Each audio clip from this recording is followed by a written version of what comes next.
a beautiful day to save democracy. And as much as we can today. Okay? So I'm Kim Snyder, Indivisible, New Rochelle. This was a team effort. Okay? Indivisible, Westchester, and Indivisible CD16. I am humbled by the people who have come today. You're going to be hearing from them. You're going to be, we have Mika and Tasha from our Indivisible groups who will be moderating and who will be introducing Renee DiResta and Justin Hendrix. But thank you so much for coming here to educate us. So with that. Okay. All right, so hi, I'm Mika Sifri. I'm one of the members of the steering committee of NYCD16 Indivisible, and here in my job as citizen. And I also, for 15 years, have been running a conference called Personal Democracy Forum, which has been looking at the intersection of tech and politics. And during the day now, I run a place called Civic Hall, where we bring people together who are trying to use tech for good. But this is obviously a day where we're going to get into a lot about how tech and social media have been used to attack us and attack our democracy, and what, if anything, we can do about it as individuals or collectively. So my co-moderator, Tasha Young. Tasha, you want to come say a few things about yourself? What a great day to save democracy is right. Every day is a great day to save democracy, right? Especially in these times. So good afternoon, everyone. Good morning. My name is Tasha Young, as you were just told. I'm very happy to be here. I am on the steering committee of Indivisible New Rochelle. I am a racial and social justice activist and advocate, and I enjoy bridging communities that otherwise might not ever have the opportunity to interface with one another. So on social media, we know we all meet each other, right? Or there's a potential we all meet each other. So this particular topic is very important to me on how we can stay united and hopefully have some tough conversations and eliminate the influence of disinformation because we talk to each other. So I look forward to a very, very great panel. Cool. So here's how things are going to work. We have two fantastic speakers here as resources. They're each going to talk, well, actually what we're going to do is we're first going to hear from Renee DiResta. She's going to give a presentation that's mostly focused on the problem. And then I'm going to sit with her, or she'll stay up here and I'll ask her some questions that have been crowdsourced from the community. And then we'll turn to Justin, and Justin will focus a bit on solutions or tactics that can help address the problem. And Tasha will then follow with similarly some questions that we all pull together. And then hopefully we'll still have some time for all of you. So think about, as things are going along, take notes. And I promise we will, by 12:30, we will be sure to have some time for audience engagement. So our first speaker, Renee DiResta, is a security researcher who has been now for several years on the circuit of organizations that have been digging in and unearthing a lot of the facts about what the heck is going on in terms of disinformation maliciously developed to try and in this case affect our elections, affect our democracy, affect our politics. She was just named a fellow at the Stanford Internet Observatory, which is a new research outpost out there, which is going to do a lot of exciting work, I'm sure. And she is, believe me, one of the best people to turn to just to understand how weird things are getting. So with that, Renee DiResta.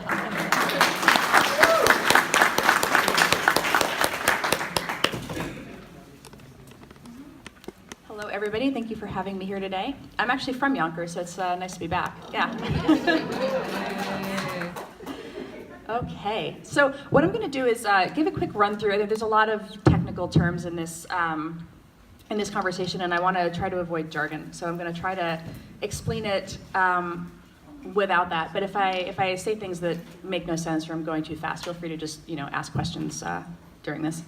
So we're here to talk about democracy, and from early American foundational documents, we have the idea that an informed citizenry is the only true repository of the public will, and that democracy is actually predicated on informed citizens. We also, at the same time, have a new communication infrastructure.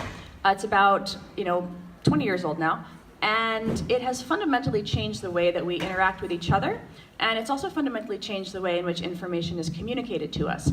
And as a result of this, what we're finding is that anybody who has been kind of paying attention over the last 2 to 3 years has realized that there's a lot of misinformation on the internet. There's increasingly, we are becoming aware that there's a lot of disinformation on the internet.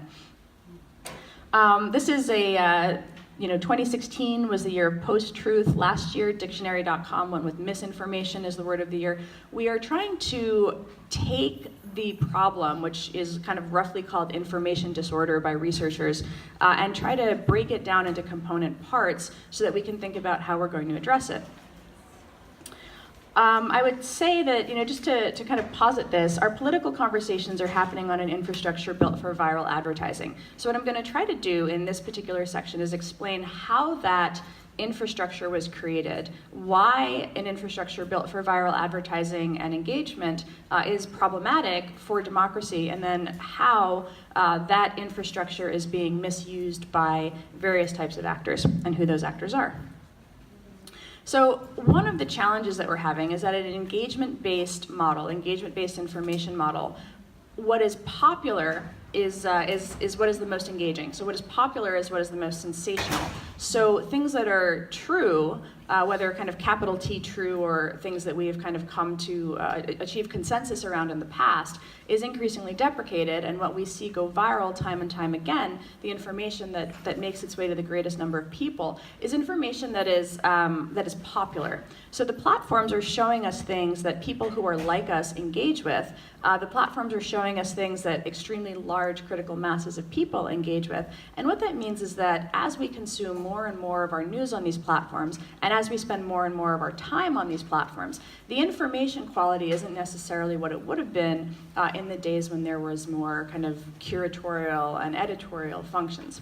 At the same time, the value of the internet, the value of this democratization of content creation has been that it has expanded our point of view on we've seen voices that wouldn't necessarily have been in a mainstream editorial publication reach us much more directly. So we have some really great things that have come about as a result of this, and then we also unfortunately have this phenomenon by which the bad things, the Nancy, how many here are aware of a Nancy Pelosi video from last week? Okay, yeah, so great. Extremely informed audience.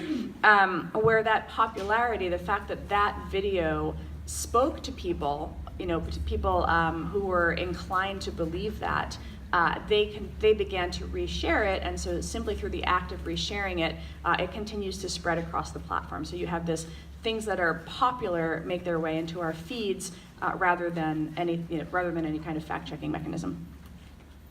So how did we get here? One of the this is the rough framework for how a disinformation campaign or even a extremely viral piece of misinformation happens. I'll kind of walk through the steps. But we have a handful of platforms. So there are about 6 platforms right now that people spend most of their time on. And those platforms, they have to fill a curatorial function. And what I mean by that is, now in history, this is one of the first times in history where there's been a problem of information glut. So in the olden days, the problem was more information scarcity. People didn't have access to information. Now, in the era of anybody being able to create content anytime that they, any moment in time you're so inclined, you can put up a post on your blog, you can put up a post on Facebook, you can tweet. So there's this vast proliferation of content, which the platforms incentivize because it helps them learn more about us. And if they learn more about us, they can keep us engaged, they can keep us on the platforms for longer. So that engagement-based model means that there's this proliferation of content, and the platforms are curating so that we are not overwhelmed with a flood of 5,000 posts every day. And so what they're doing is they're saying, this is the content that you should pay attention to. And what that means is, since that's algorithmically determined, because these platforms are operating on massive scale, billions of people, so since this is algorithmically determined, what you have is a situation where the platform is deciding what you're going to see. So when you are trying to make a piece of content reach massive quantities of people, what we see time and time again, whether the disinformation actor is a state actor, which I'll go into, something like Russia, or whether it's a domestic ideologue or a group of trolls, they follow this process, this staged process that takes advantage of the algorithms that are doing the curation and the targetability, the ability of a platform to decide that you are going to see a piece of content because it's most suited to you. So the way that that happens is, let's call them trolls for the, it's a nice broad term. Trolls will gather in communities where they will plan an operation. Okay, so they'll say, we're going to get a piece of content trending. We are going to push an idea into the mainstream. And so they will conceive of a campaign and they'll coordinate it. And then the next step is to take advantage of democratized content creation tools. So anyone can make a video, they can throw it up on YouTube, they can throw it up on Vimeo. If they make a meme, they can put it up on Imgur. So what they're doing there is they're actually posting the content, which is free to create, onto platforms that themselves have virality engines. So YouTube itself has a curation engine. YouTube itself has a pattern by which it's going to choose what you're going to see. So even at the very early stages of this, there's this algorithmic curation component that's taking, even the platforms that are repositories for content are also themselves amplification tools. So following that, they're going to take their content and they're going to push it out to the mainstream. And so they go to what we call the kind of main campaigning platforms. And those are the platforms where billions of people are on them. So Facebook, 2 billion people, I think. Twitter, 350 million, I think. And so what you see there is the place by which they're able to reach massive numbers of people by taking the content and putting it onto a mainstream platform. Following that, if they are successful in reaching a sufficient number of people on Twitter or Instagram or Facebook, what you'll see is this kind of crossing of the chasm where, let's use the Pelosi video because it's so recent, you see that go viral on Facebook, right? So the video goes up, it's on YouTube, it's on Facebook organic, it's on Facebook natively. It goes viral on Facebook, it gets some lift on Twitter, it gets some lift on YouTube, and then it crosses the chasm when Fox News picks it up and airs it. So you have this process, it's almost like a disinformation assembly line where people decide that they're going to create content. I think in the case of Pelosi, there was one guy who it has been attributed to. There's still some gray areas about whether that was done in concert with other people and he was just the guy who posted it or if he was also the creator. But so it follows this process, this kind of assembly line, and then it makes it into mainstream news. And then what happens is very interesting because mainstream news channels have hundreds of millions of people. And so that piece of content has now made its way to the nightly news where even people who are not online see it. And so you have this full spectrum from kind of conception to making it onto the nightly news, and it happens very quickly, a day, maybe, sometimes a couple hours. What the other papers do, though, is they start to debunk it, and so it actually hits more people's awareness when the mainstream media goes and debunks it also. And then you have some other problems associated with how effective debunking is. That's sort of in the psychological literature. Things like the backfire effect indicate that maybe it's not always the most effective. Jury's still out on that. But ultimately, you have it so that it follows this process. If the media doesn't report on it, then the media is sometimes accused of being biased or not covering a story, so they wind up in a double bind, where the question becomes, do you report on it credulously? Do you try to debunk it? If you ignore it, conspiratorial media will come in and fill the void and ask why mainstream media is ignoring it. So if you can get to trending on Twitter or viral on Facebook, the game is kind of over at that point. It's going to become a story. So the power to influence opinions increasingly lies with those who can most widely and effectively disseminate a message. And that is the kind of underlying, philosophical reason why all of these different groups are doing these things, because this is an influence engine. The information ecosystem is really privileging influence in the form of both advertising but also propaganda, which you can think of as kind of advertising for a political idea, information with an agenda. So this is happening all over the world. You know, we're talking about it very much in a US-focused, US democracy-focused framework at this forum. But some of the work that I'm going to just show you, and to make it more real, is the work that I did for the US Senate. So I led one of the research teams for the Senate Intelligence Committee, looking at the data that was provided and attributed by Facebook, Alphabet, and Twitter. So Facebook, Alphabet, and Twitter all provided information to the US Senate, about 400 gigs worth of data related to what Russia had been doing on their platforms from 2015, in Twitter's case 2013, on. And so that analysis shows us a couple of interesting things. First, how many of you guys have seen a lot of these memes or are familiar with the Russia data? Not these two in particular, but just the Russia data set. Okay, so I have about 6 in this deck. There were 200,000 that I looked at. These are not even the best. These are honestly just ones that I grabbed. But the way that the Russian operation was carried out is that over a period of years, this was not related to the 2016 election. This was related, this began in 2014. The idea was to engage directly with American citizens in a very subversive way by pretending to be American citizens. And that's because influence, one of the things we know about influence is you're more likely to be receptive to a message if it's coming from a source that you trust.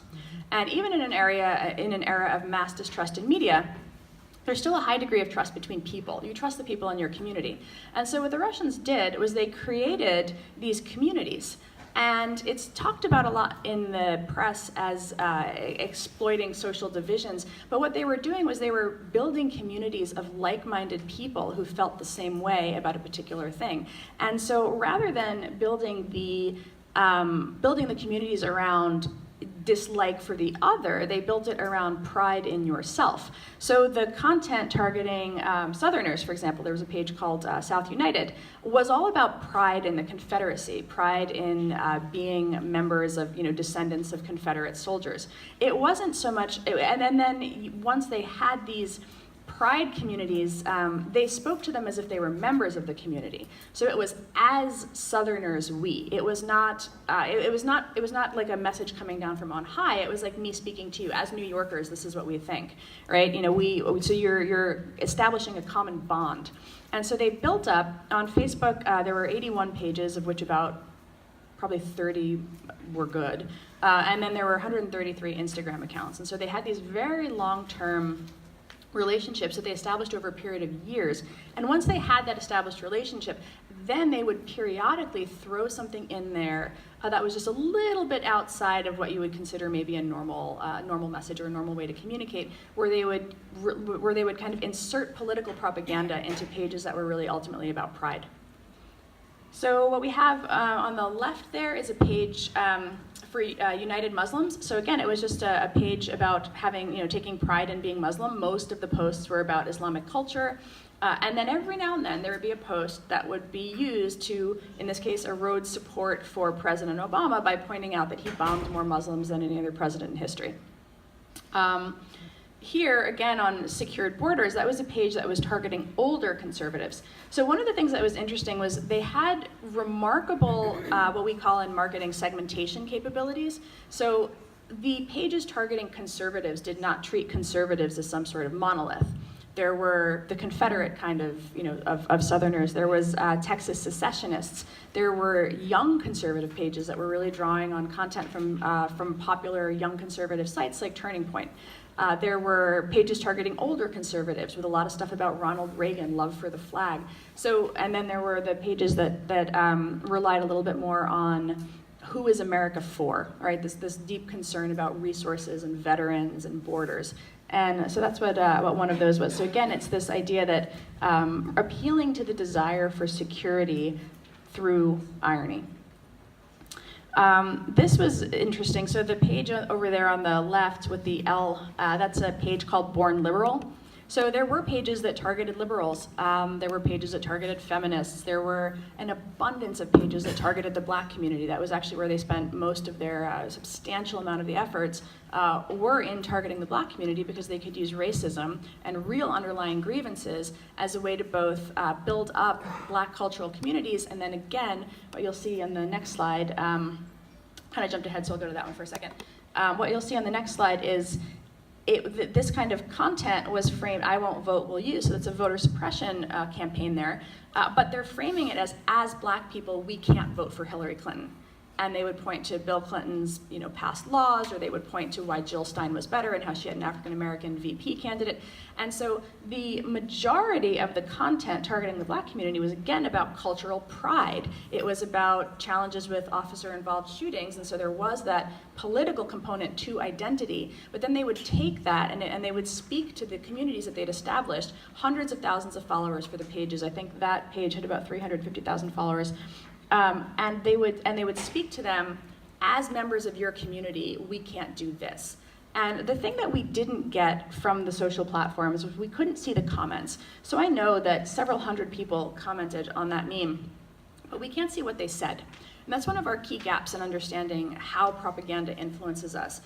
There's a lot of research that says that people's political minds are largely made up. In some ways it's just almost an alignment that you have, a particular way of seeing the world. So questions about what does persuasion, to what extent can we persuade people, that's sort of one conversation, but the way in which it's communicated in a much more immediate, here's an action you can take, don't vote, because this country isn't for us. That was the kind of messaging that we were seeing there. And then this was, this is, if you've been following the news, this was, again, going Secured Borders, another one of the right-wing pages.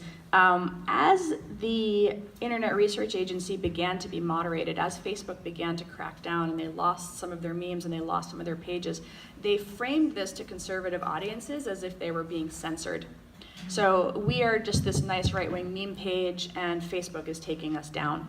And so along with this, you started to see this collection of posts mocking the very idea of Russian hackers. This was from 2017. So this operation continued long after the election. It was, it is in many ways still ongoing. We're still constantly finding artifacts and pages and things that they controlled. But so what you're seeing here is framing the very idea of takedowns as like, it's not Russian trolls, it's just Facebook hating conservatives. And so that became a common theme. Hillary Clinton lost because she has to blame everything on Russia. It's really a 400-pound hacker in mom's basement. Who could possibly imagine that Russia could do such a thing? It never happened. So ultimately, because I want to get to the Q&A part, influence operations exploit divisions in our society using vulnerabilities in our information ecosystem. The divisions in society are real. They predated Russia. They will continue on. If Russia were to stop tomorrow, that would continue on. But it opens the door. It creates these narratives, these exploitable narratives, these kind of vulnerabilities that when married with the vulnerabilities that we have just in this newer information architecture, the algorithms that I was describing, the ease with which you can push content out, make something trend, it's come to be called manufactured consensus. The idea that a very small number of people, be they Russian trolls, domestic ideologues, spammers, can construct narratives, push them out to hundreds of millions of people, push them out to smaller numbers of people, but extremely well-targeted groups of people that are increasingly shaping our political conversations. And that is, as we talk about democracy and threats to democracy, one of the main ones that's facing us in the era of being online all the time. So I'll just close with a different Thomas Jefferson quote. Whenever the people are well informed, they can be trusted with their own government. Whenever things get so far wrong as to attract their notice, they may be relied on to set them to rights. And so we think not only about regulatory solutions to this, but I think Justin's going to talk about things that regular people can do.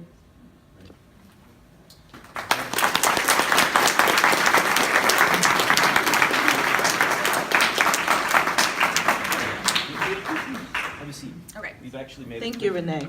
So we've adjusted the program a little bit. We're going to bring up Justin because we really want to talk about some solutions to and ways we can really address this problem. Then we'll open up with our questions. Thank you.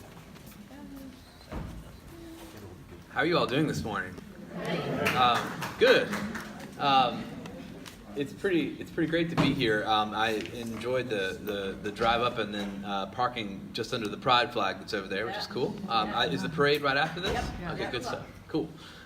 So I'm really glad to be here today to talk to you all. And Mika, thank you. Tasha, thank you. Renee, it's great to be here with you in person rather than in some chat room. Yeah, exactly. So I'm going to just say a few quick things and then we'll get into discussion. But one of the things that Renee said there at the end, this idea of consensus, and she was talking about this idea of manufactured consensus and of people trying to kind of create different forms of consensus that perhaps, fragmented consensuses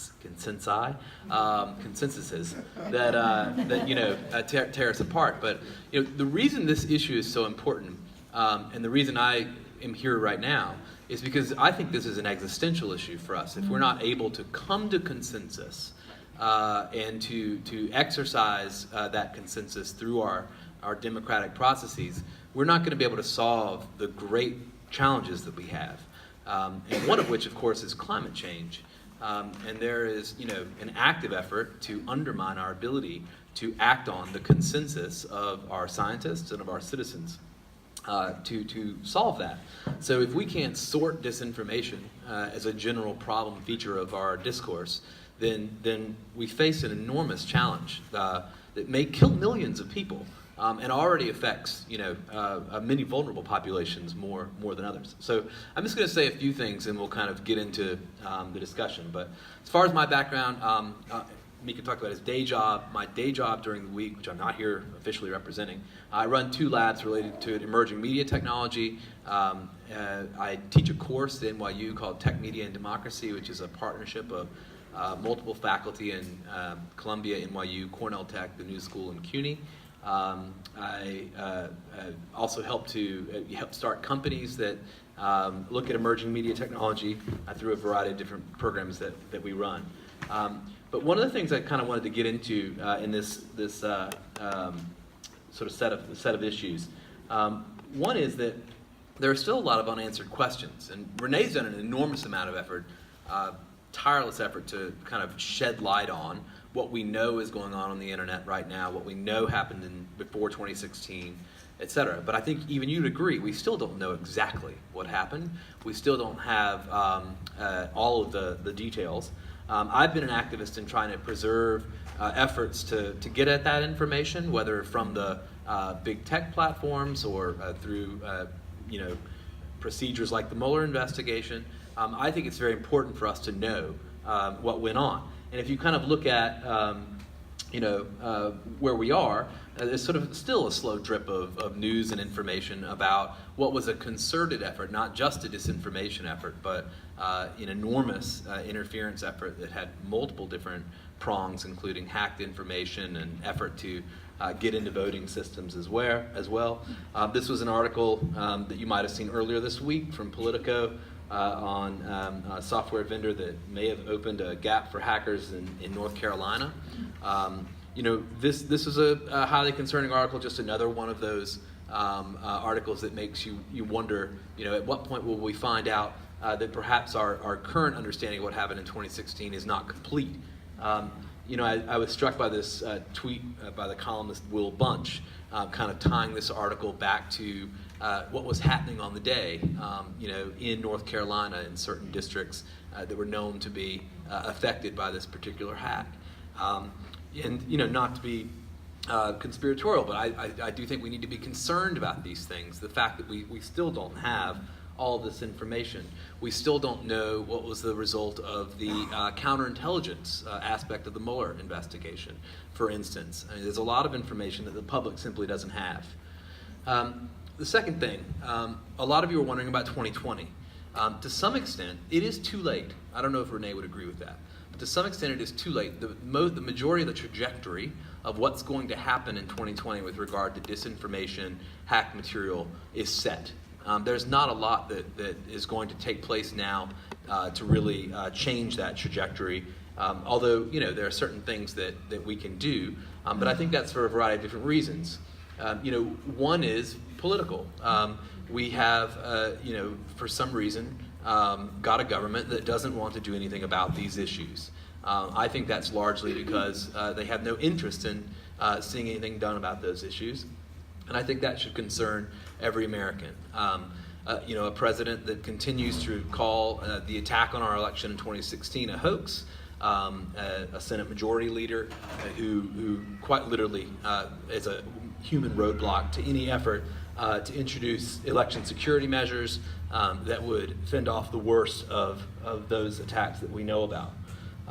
And I don't think we can trust the tech companies much more. And this may be a point of divergence between myself and Renee in terms of our optimism about the ability to fix the current ecosystem and what the motivations of those companies are. But I know we agree on that root cause of the problem of this underlying architecture, what she talked about as the sort of virality engine of our social media. When Mark Zuckerberg says he's confident, I'm not. And so, I think that should concern us. It is interesting that Alex Stamos, who is his former chief security officer, who I believe Renee is working with at Stanford, has diverged from Facebook quite substantially over the last few weeks on what needs to be done in order to take on this problem. So another thing, this is not just about the right. And it's not just about the Russians. So even your allies now have the Kremlin playbook. You have the Kremlin playbook. And many of us, unfortunately, are using that. A lot of experts are keen to point out right now that domestic disinformation and election interference is actually the much larger threat. Clint Watts, who some of you may occasionally follow on Twitter or hear from, has pointed out that this is really the main issue now, that people have learned from what happened in 2016 or using those tactics. And one of the reasons is because they're so inexpensive and they're so easy and they're so effective. So we know that we've already seen deceptive tactics used to the benefit of Democratic candidates, for instance, in various elections. In Alabama, there were various efforts on behalf of Doug Jones that used surreptitious identity and other forms of deceptive tactics and disinformation tactics in order to help defeat Roy Moore. This is something that is very concerning. I would definitely urge you all to understand this and understand the mentality of those who have engaged in these actions. This particular article, or actually I should say radio interview, with one particular activist got into whether the ends justify the means, right? Whether using these tactics is justified in the pursuit of political power, particularly when the playing field is uneven and the enemy is willing to use those tactics. This strikes me as this is not the discourse of politics, it's the discourse of war, right? Yes. Of waking up and believing that we are girding ourselves to fight our fellow citizens and to use any means possible to defeat them. We're going to see the dark money pour in, all right? This is where this begins to be a huge issue about the way that we finance our elections, the way we allow money into our politics. And I know all of you are very involved in this issue, and that many of the Indivisible groups are extremely committed on this and have been active around H.R. 1 and been active around some of the other reform efforts to take these things on. But if I can make a prediction, I think those, which others have made, the last 3 to 4 weeks in 2020 are going to be a total hall of mirrors. It's going to be very difficult to know what is real, what's not, what's being artificially inflated, what's being gamed, what's being the result of various disinformation tactics. And again, to point to Alex Stamos, a quote from him, from Vox, from a speech I actually saw him give in Toronto a couple of weeks ago, where he talks about this fear of billionaires, secret groups working for people aligned on both sides, trying to manipulate us at scale online, okay? This idea about it being difficult to draw the line about what's acceptable political speech and where there's literally no legal barrier to exercising this activity. Reality is there aren't good rules. There aren't good rules right now. And some of the entities that are set up to try to protect us from this sort of thing, the FCC, are essentially toothless. They're not doing their job, and it's unclear what the result will be. So we have to demand change. I think we can make this an election issue in 2020. It's already become one. And you're seeing some candidates pick it up, and they know how important it is. And I think that's very, very heartening and something that we can look at. I launched a little website called AuthenticElections.org. It's literally just a list of things that I think we should demand of our candidates. All candidates across the political aisles. You can't read this probably, but the idea here, if you go to AuthenticElections.org, is just to imagine campaigns and their surrogates PACs all agreeing we will not use disinformation tactics. We will not use them against one another. When we see them being used on our behalf, we will call them out and we will distance ourselves from them. We will agree not to use hacked accounts. We will agree not to use illicit acquisition of data. We will agree not to perpetuate fake news websites or groups, all of those types of things. I think we can potentially expect that our candidates would behave according to a set of norms around this stuff.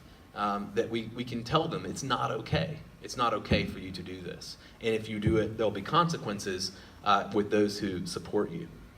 Another thing that, if you know secureourvote.us, some of you have probably been involved in this campaign, which, Public Citizen and Common Cause and other groups have helped to push. But, some of the worst disinformation tactics have taken advantage or used hacked materials. And also, I think one of the biggest concerns, of course, is actual election voting infrastructure vulnerabilities, which I think that needs to be addressed fundamentally. That should be something we can do, and something we can all advocate around. We can do that at the local level, and the state level, and that's something we can do, right? And I know that you all are doing that, so I definitely want to encourage that. And then, of course, there's always, be the change, right? We all have a role to play. Renee and I were talking about this earlier, that this is almost doesn't feel like good advice to be able to give, or something that is necessarily going to impact the bigger issue here. But don't share nonsense, right? Think before you click. I actually thought there was in Parliament in the UK, they did a kind of 2-year study of disinformation, and they ended up with a report that they published in February. It was the Disinformation and Fake News Committee, the final report. I spoke to the panel. I'm sure Renee did as well many times. But they had this little footnote somewhere in there, and it read, "We recommend that participating in social media should allow more pause for thought. More obstacles or friction should be both incorporated into social media platforms and into users' own activities to give people time to consider what they are writing and sharing. Techniques for slowing down interaction online should be taught so that people themselves question both what they write and what they read, and that they pause and think further before they make a judgment online." Almost an absurd thing to have to include in a report, and yet they felt it necessary to do so. And I think this is actually very good advice, that we all have to think very hard about what we do. Let me ask you guys a question. How many of you wake up in the morning and you feel like you're going to war on social media? Right?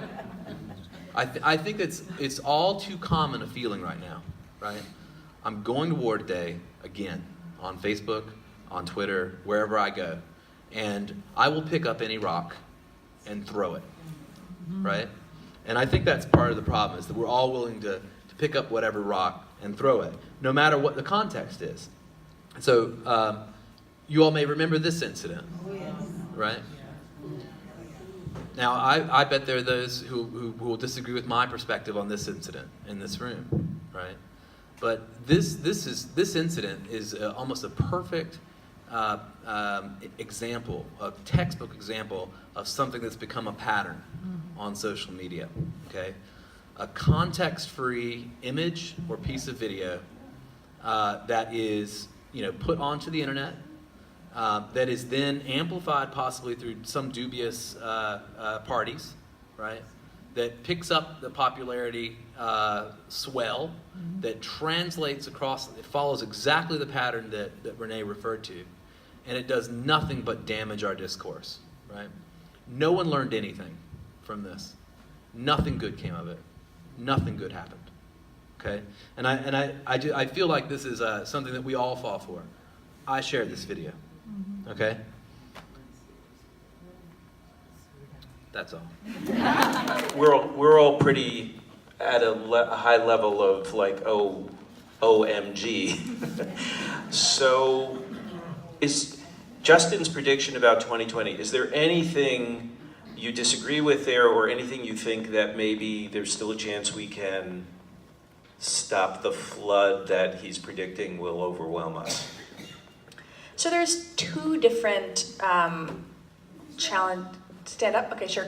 There's sort of two different challenges here. I want to actually just recontextualize in the 2016 election for a second. So, fake news, as we knew it in 2016, was not a Russian issue. And I really want to just make that clear because the two things have been conflated, especially as we talk about the Russian playbook. There were Americans that were running fake news sites, making extraordinary amounts of money on them. I think the guy's name is Paul Horner. He passed away last year, but he was the kind of fake news king of America. So most of the stories that trended in 2016 about Donald Trump being endorsed by the Pope or Hillary having, whatever disease, fill in the blanks, Megyn Kelly getting fired by Fox News, those were all produced by Americans. And then that ability, that sort of fake news framework, the ability to just put out absolute nonsense and get it trending, that had been, that was sort of using digital marketing best practices. That was using the platforms as they were designed to be used. So that's one thing. On the other side, you have the nefarious, insidious campaigns of people pretending to be Americans, and that is the actual Russian playbook, right? People manipulating people on social media is not a foreign influence operation every single time. So when we talk about will domestic actors do this, yes, of course they will do this, and they already have done this, and the question is more of a how. Do they use more of the Russian style approach of fake accounts and so on and so forth, and building these pages and building these long-term communities? I don't anticipate that happening from domestics quite so much. I think that the news stories, the quick hits, the Pelosi video, which was made by an American, Covington Catholic, that video was originally tweeted by an American, that is absolutely going to happen. And that is a separate problem from where the platforms are better prepared now, which is the foreign influence operations. So one of the reasons for that is that, as Justin mentioned, domestic production and dissemination of propaganda is not illegal at all in any way. It is not a violation of anything. It is people exercising their right to free expression. And so I think the platforms are much better positioned to deal with the foreign influence operation component of this than they were in 2016. Facebook in particular has built out an infrastructure. We have a whole lot more in the way of outside researcher communication with the platforms. I am a little bit, I think that there will be some. I am curious to see, as we saw with the 2016 election, they laid the groundwork for it in 2014. So the question becomes, to what extent did we kill the operational assets that they had built to disseminate the propaganda, the sock puppets, the pages, versus what's still left, what they started now that they can operationalize in 2020. So it's really two separate threats, I would say. Thank you, Renee. Justin, I want to give a little attention to your summary of us getting up in the morning and going on social media to go to war. Can you talk a little bit more about that? And particularly when you talk about being the change, how can we shift our minds into not being tribal in what we believe, and to maybe not be so adversarial with other people on social media? I wish I had a good answer to this question, because what you're asking is, how do we each day behave with wisdom and forbearance and charity towards others? Right. When we feel so challenged and we feel like we have to fight, right? And I don't know the answer to that, but I think it does lie somewhere in,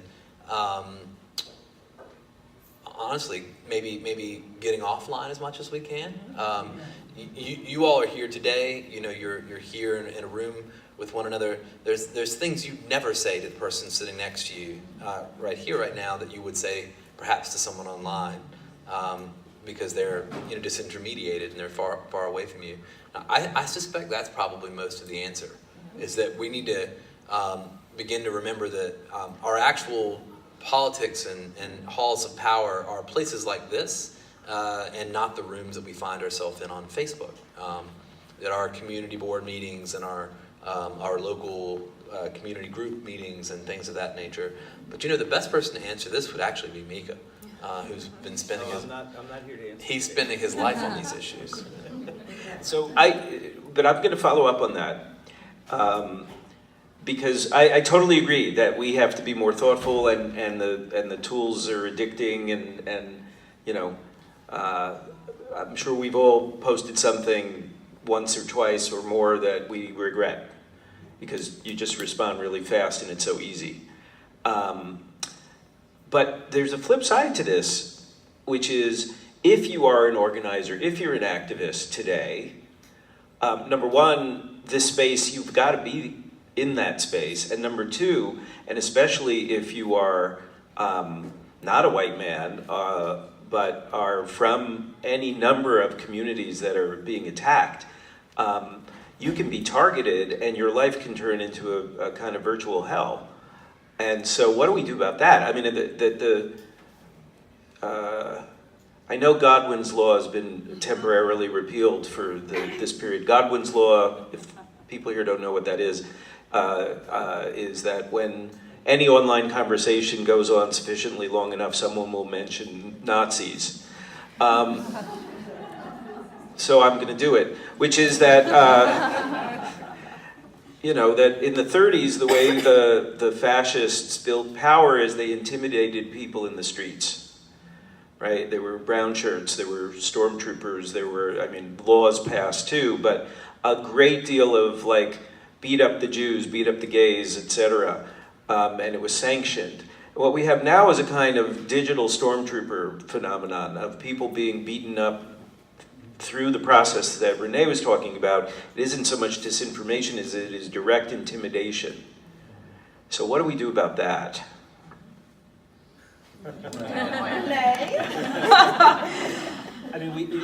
In effect, what I'm saying is that going offline means leaving people more exposed. So we also have to figure out how we defend our own in those kinds of moments. There's an essay I really like about this. Zeynep Tufekci wrote it a year, maybe two ago, called, what was it, The Democracy Poisoning Age of Free Speech or something like that. It was, I believe in Wired. I'll track it down and share it out via email. But that phenomenon of everybody contributing, right, that extremely participatory culture, that was supposed to be a really great way for us to share ideas. The challenge with some of our frameworks around this now is that the things that are being recast as free speech, and they are in some ways free speech, but the norms that Justin was describing that mediate our interactions with each other in person don't exist online. And that includes actually your ability to walk away if somebody is screaming at you in the real town square, or a phenomenon like, what is, sorry, I'm like slightly jet lagged, I'm trying to remember the name for it, but, kind of like the disturbing the peace sort of stuff where, if you're shouting obscenities in the middle of Union Square, like a police officer might be like, hey, maybe, move along or something. But that kind of stuff doesn't happen online, and so you have the challenge of freedom of speech, the First Amendment right to freedom of speech, which of course we all know legally is not applied, but just engaging the argument on its merits as opposed to just the legality. You want to have that opportunity for expression, at the same time the recognition that one of the other First Amendment rights is the right to assembly. And if you're shouting people out of the digital town square, then you have free speech in some ways stifling free assembly, because that norm, those norms just don't exist. So as we think about how to achieve this balance, I don't think we're there yet. I think that this is a thing that is still very much, I don't understand how we're not there yet, because it's been happening since 2012, but Twitter's researching conversational health now, so I'm sure we'll all be fine in a couple weeks. Thank you. So I think that we're getting some salient points of action, right? Justin, I will not at all discount your saying that we should get offline sometimes. I think, yes, we have to get offline sometimes and come and publicly assemble IRL, and talk to people. I also think that the not shouting people out of social spaces is salient tactic that we can do. If we disagree, we can agree to disagree without fighting, right? So I want to talk a little bit, I'm shifting a little bit to authentic elections. Justin, can you talk more about that and how that campaign could go, that we ask our candidates to, is it signing a pledge? Yeah. What is it? Well, so there are other people out there right now. One is, Simon Rosenberg, some of you might know, who's had this idea, and he's actually made some progress with it with the DCCC and with others, kind of suggesting that there should be a pledge that candidates take not to use disinformation tactics, not to use hacked materials. And you've actually seen some candidates come out and say that they will pledge to do that, particularly around hacked materials. I think Kirsten Gillibrand's one of them. Elizabeth Warren, I think, has said some things to this effect. And others have said that. Donald Trump, when asked about it, actually said, well, of course I wouldn't use hacked materials. I never have. I would never take advantage of hacked materials. I'm not making this up, by the way. So, it is a thing that people are being presented with. I actually think it's a perfect kind of opportunity for kind of bird dogging activists to say, would you, candidate X, guarantee that you will not use hacked materials, disinformation tactics, that you will call those out when they're used on your behalf? A lot of people point to this incident that happened in 2008 where some lady at a rally was talking to John McCain, and she brought up, you guys immediately know what I'm talking about. And of course we could have an argument about, all of the politics of that, and et cetera, but generally it's regarded as a good moment, right, where this candidate essentially rejects a dangerous piece of disinformation in real time, in a direct way. What was the piece of, sorry, what was it? She brought up the idea that he was not an American, a Muslim, not an American, etc. And he rejected that. So, it would be nice to see a few more moments like that from our candidates at all levels. So I think we should go to bring in the audience. Hi, my name is Jean. Oh my God, this is loud. So I was really happy because you brought up exactly the point about intimidation tactics happening online, which produce this feeling of going to war. Obviously, if we were all having lovely, rational conversations, even with the bots, this wouldn't be an issue. But so there are a few things. The problem with walking away is that online intimidation can go into real life. There's doxing. The crazies are the ones with the guns, and typically if you get into a conversation with people who have been fed disinformation, they will just pile on, and they will make the cognitive dissonance will make them angry, and they will threaten and things like that. And I wonder whether there is a puzzle piece that involves more legislation of online stalking, threats, and other things that could translate into the real world. Because I don't think that you can really fight disinformation until you remove the fear that keeps people from speaking out against the ugliness that can happen online.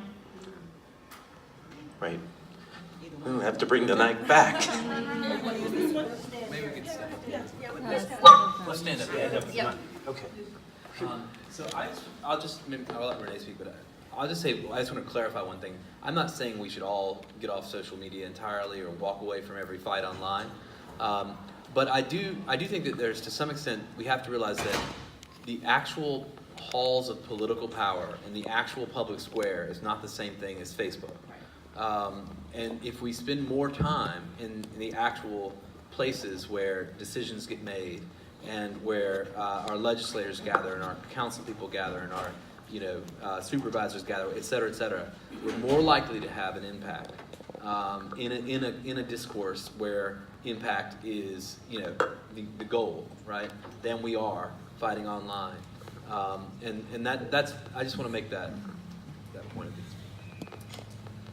There was a, this is embarrassing because it's 2017, which feels like ages ago, but Representative Brooks, there was a bipartisan bill that two congresswomen, a Republican and a Democrat, I think it was Indiana or Iowa and Massachusetts, kind of came together on to try to increase penalties for things like this, right? To try to bring the laws up to speed and modernize it. It's unfortunately gone nowhere. And since it was 2017, I've actually forgotten the name of the bill. But it is something that some lawmakers are thinking about, and I mean, it's absolutely, you guys are active and in touch with your representatives, broach it, right? Why don't we have this? I'm very sympathetic. I mean, I worked on a law in California to eliminate vaccine opt-outs, got doxxed, got harassed, it was, I have been there. I know that it sucks, and I know that, the solution for me was like, what do I do, pay $30,000 and go sue some random person? You can't, it doesn't, there is no remedy. My approach there was actually to kind of lobby the platforms to just build better protections. At the time, even if you had somebody blocked, they could still kind of, weave their way into your mentions and continue to introduce toxicity and @message everybody that you were speaking to. And so we have been talking just with Twitter. I sat there, went in and talked to some of the product managers and just whiteboarded out, this is how brigading works. Here are the areas where you can intercede. What are we doing about this? And I know it's very unsatisfying because that was 2016, but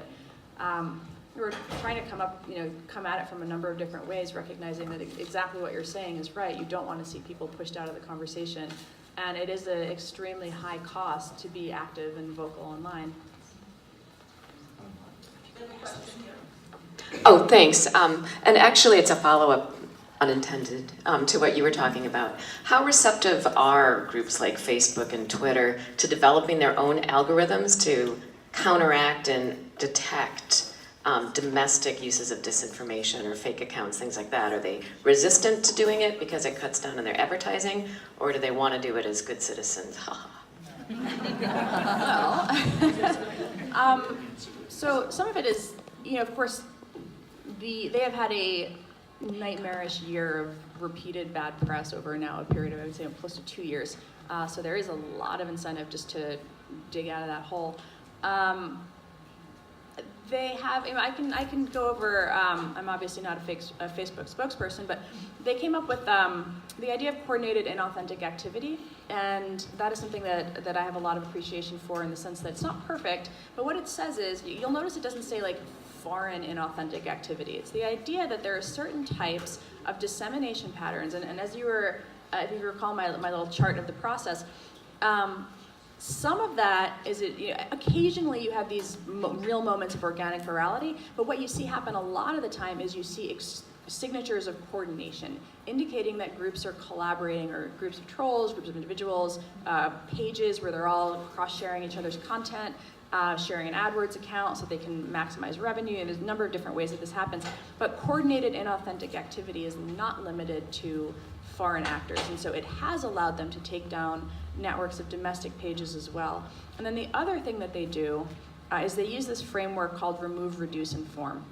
And I don't think that it's necessarily perfect yet, but they are actually in not infrequent conversation with people who have been quite publicly critical of them, saying this is what we're thinking about doing. Would this satisfy, do you feel that this is the right balance to strike? And remove, reduce, inform says sometimes content comes down, sometimes it's removed. Sometimes it's reduced, which is, as the Pelosi video, here's another, that was a terrible execution, but they deprecate it, right? They downrank it, they remove it from feed. It is allowed to exist on the platform, so you still have that freedom of expression, that freedom of speech, that right to create content. It doesn't cross a line where they would take it down, which of course is a form of censorship. But what they do is they algorithmically downrank it so that it's not being pushed out to people in the recommendation engine. It's not being pushed into your newsfeed. And then the final is inform, where they slap that little I button on it, and you can click in for more information, and there's an interstitial that tries to contextualize the information. So remove, reduce, inform, that actually did come about after a period of almost a year where there were all of these convenings that we were having, outside researchers, foundations, platforms, coming together to say, what are the frameworks that we can come up with to preserve that freedom of expression while at the same time coming up with a framework that can't be accused of being totally ad hoc and biased all the time. It still is accused of that constantly, but it's been at least a step forward. Hi, right here. First of all, thank you so much for being here. This was amazing. One of the most valuable pieces of information I got from your talk was the idea that they created communities. Because to me that taps into why people go online, you know, why we, you know, steal furtive glances at the Enquirer, at the checkout counter and things like that. So what I want to know is, how do we create a community of disinformation, anti-disinformation? How do we use that against them? How do we, you know, how do we weaponize for us what they're doing to us? Do you mean how do you create communities of people who find disinformation, or people like us. I mean, how do you create authentic community? Can I answer that? Yeah, I was going to say that is So I'm gonna jump in here with a possible answer. And it's a model that I just learned about recently. In Spain, a group of journalists decided that they were not just going to fact check and try and debunk things, because that doesn't necessarily always work, but they built a community. They went out into the society and they asked who else is experiencing disinformation, and not only help us spot it, but help us share the response. And they decided that they would create content that was also designed to be viral. Viral debunking is a thing you can do, right? Like, writing an article doesn't necessarily debunk the content. Making a meme, maybe. And so the example I heard about, which was fascinating, is what they learned by doing this is that people are experiencing all kinds of weird information online. In Spain, they discovered that one thing that needed to be debunked was some viral content going around that there was this mosquito that can make you pregnant with just one bite. And now we all laugh, right? But in some weird corner of whatever, this is going around as like, yeah, you can get pregnant that way. And watch out. So we laugh, but the fact is if you go and ask people, like, where are you really experiencing lies and misinformation, rather than what the elite version of what we should worry about, that maybe that's another way to get people involved. The person who's been building on this work here in New York is named Claire Wardle. She's down in New York. She's at TED at the moment as a TED Fellow.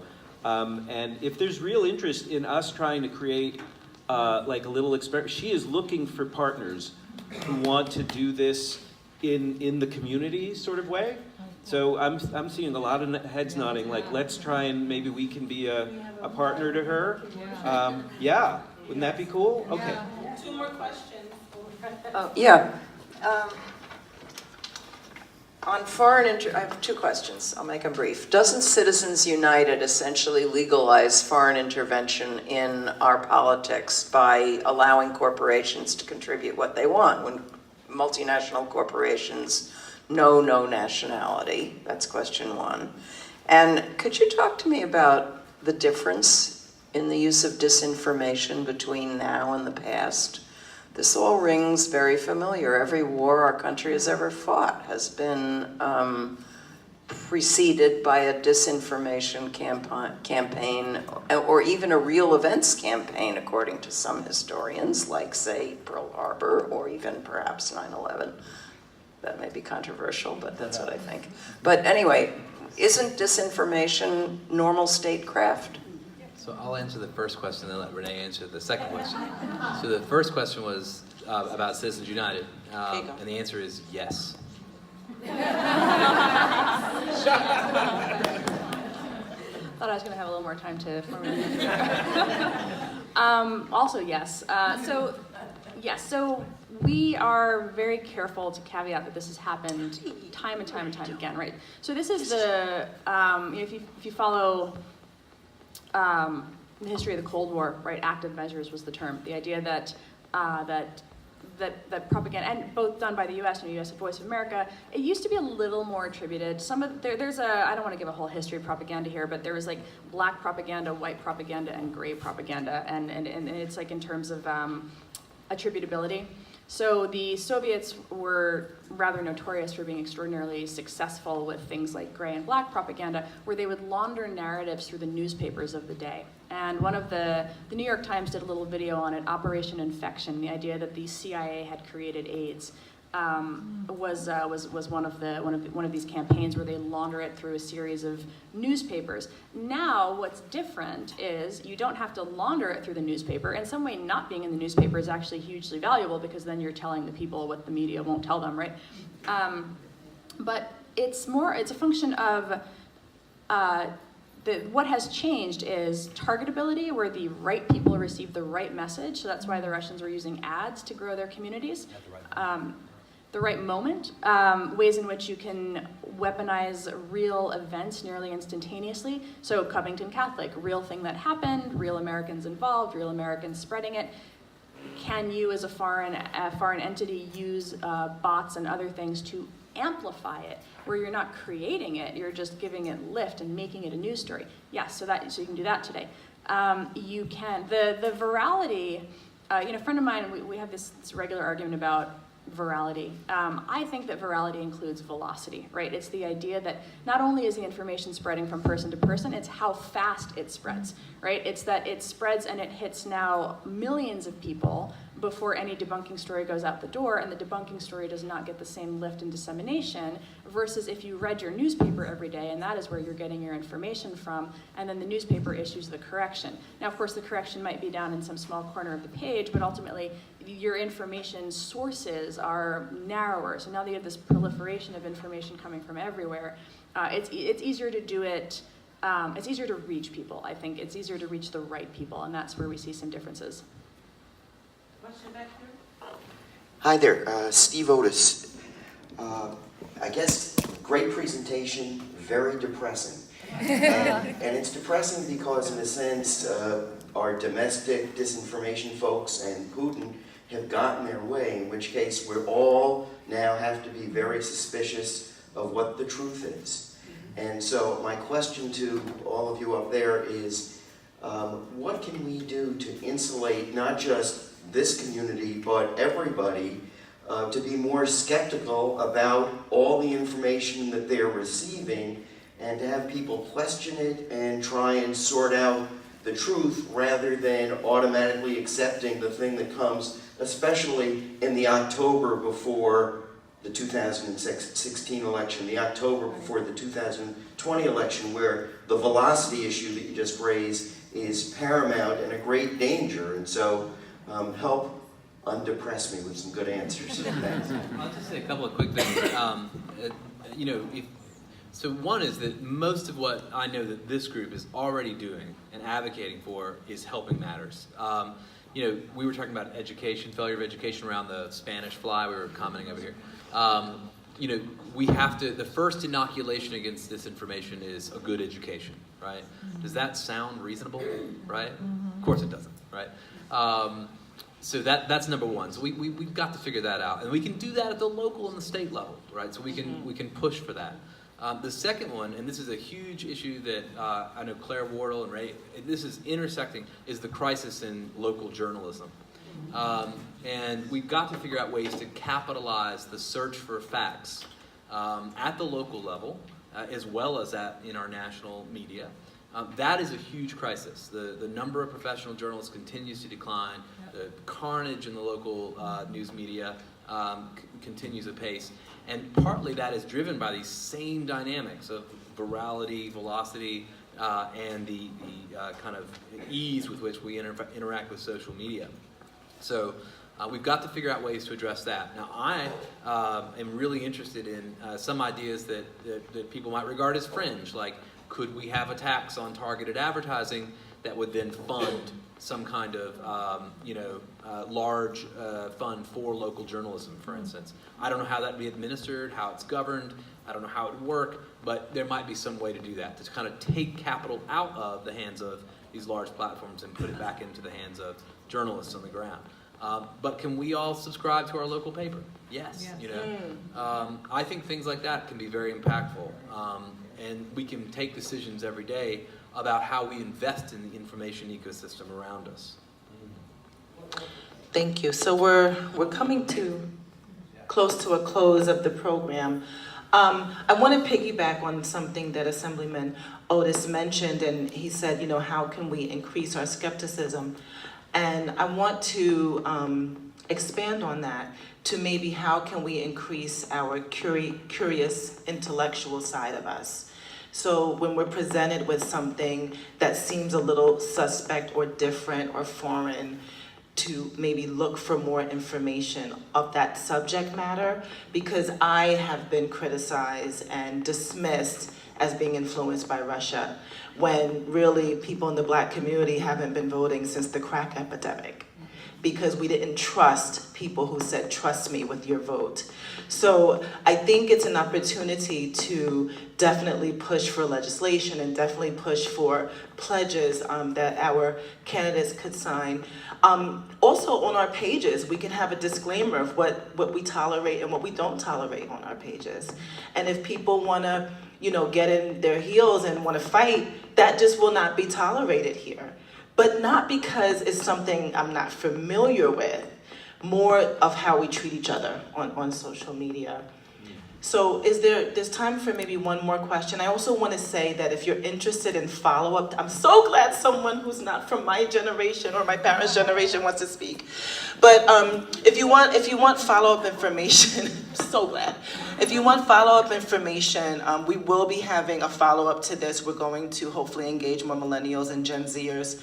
And just please make sure you indicate that on the sign-in.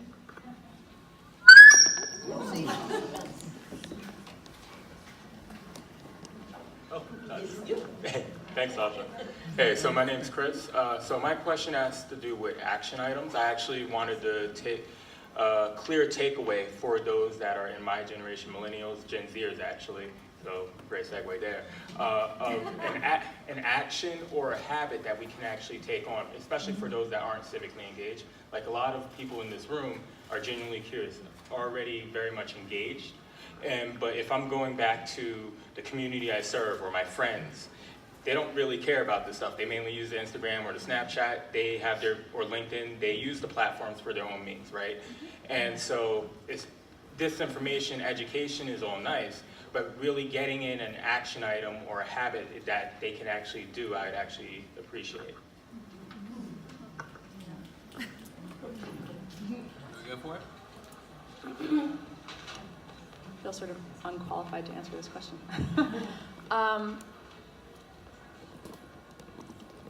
There is a lot of conversation around who needs media literacy right now, and I think that what we keep seeing consistently, sorry the audience, it's that it's actually older people who need the media literacy education, and that's because it's, I was, I think, in 8th grade, maybe, when AOL America Online started.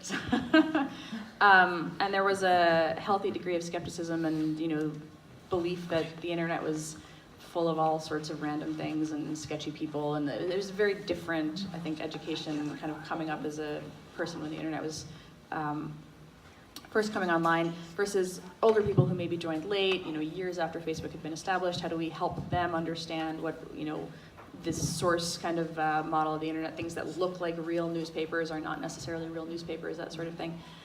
So we've definitely been increasing belief that media literacy itself needs to focus on older generations, not on younger people. I think for younger people, it really comes down to what can we be doing to increase hopefulness and engagement. I think that is the key thing. How do you all motivate each other to actively participate, to be part of the conversation? I wish I had. I feel like, well, you should be up here again with this with this one. So, Justin, I'll just say that's such a good point. That last one. We actually had in the class that I teach, we had a hackathon, and we had a bunch of different solutions that we came up with for problems of misinformation.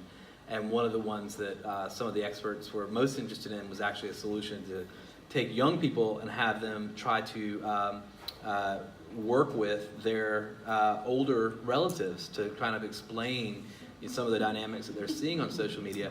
And that's a lot of what she said is totally backed up by research that older generations more likely to share misinformation, disinformation, less likely to check the source of a thing. That for a lot of different reasons. It's not just the function of the media, but it's actually also the degree to which older folks in our population tend to have more kind of identitarian impulses that, to share things that reinforce their identity in contexts that are more set. So there's a lot there. So educate your elders to some extent. And then, you're here right now. I don't know, can you bring somebody with you next time? That's all I think it's one by one, Right on. Well, we promised our speakers that we would finish at 12:30, and I think also to the audience, when you say something is going to start on time and end on time, you should keep that promise. But we do have the room, I'm told, till 1 o'clock, and folks can hang around and keep talking. I think some of us can stay for a little bit to, so if people want to come up and we'll talk some more. Clearly, a few things to take away from this. Think before you click. Don't treat your fellow whoever as somebody you're at war at. Try and maintain some curiosity and openness. There is everybody who signed in, if you gave us your email address, please, or if you didn't and you want to stay connected on this issue, please make sure we have your email. We're going to follow up. There's going to be another meeting. We're going to keep working on this issue. We're going to look for some ways to take action together. So this is just a beginning. Huge thanks to Kim Snyder for getting this going.